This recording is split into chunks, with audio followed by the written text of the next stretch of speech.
Buldak SMR.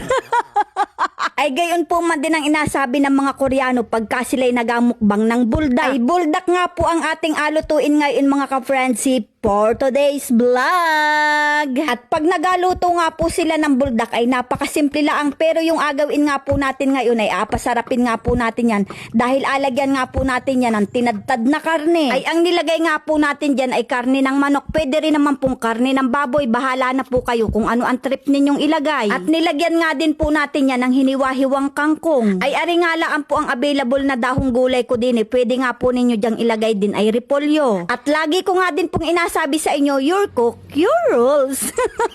Bakit? Ikaw naman ang makain ay hindi sila ay Sa kaunting mantika nga lang po natin igisa yung ating tinadtad na karne ng manok. At lagyan nga lang po natin yan ng kaunting paminta at saka ay oyster sauce. At dahil nga po ay may sariling seasoning na yung buldak ay kaunting asukal bagang asin nga ni.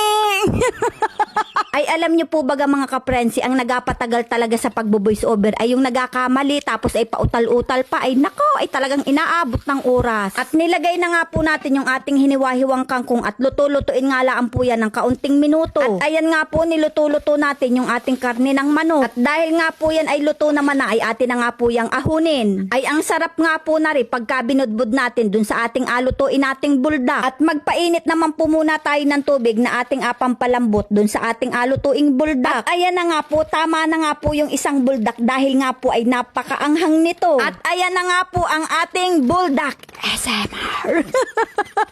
Kung kaya ko nga lang po mga kaprensi ang anghang na rin ay naku, dalawahin ko o 3 pirasuhin ko pa. Ay gustong gusto ko nga po ito mga kaprensi dahil nga po hindi siya ganong kaalat. Nako, buldak, beka naman dyan. At ayan nga po, ilagay na nga po natin yung ating ginisang giniling na karne na may kangkong. At ilagay na nga rin po natin yung kanyang mga seasoning. Ay masarap na nga ni po ang buldak pero lalo pa nga po nating pasasarapin dahil nga po nilagyan natin ng giniling na karne at saka nga po ay gulay. At pwede na nga rin po ninyo itong iulam sa kanin. At ayan na nga po ang ating buldak with a twist. Kaya naman mga ka-Francie, ano pang inaintay natin dyan? Sakmala na!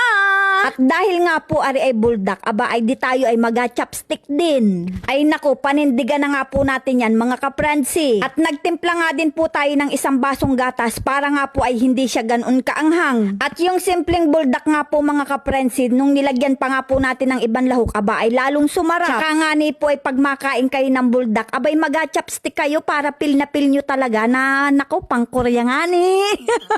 Ang sarap niya mga ka-Francie, kaya lang po talagang napakaanghang niya. Ay kinulang pa nga po ako sa isa na rin, kaya lang po ay talagang pagka dinalwa natin na rin, ay parang pakiramdam ko naman po ay mabubuswang na yung ating uso. Ay shout out po sa management ng buldak, ay pakibawas-bawasan naman po ang anghang na rin. Ay masama din po ang sobrang nakain ng maanghang at yun po ay nakakapagpalabas ng almoranas.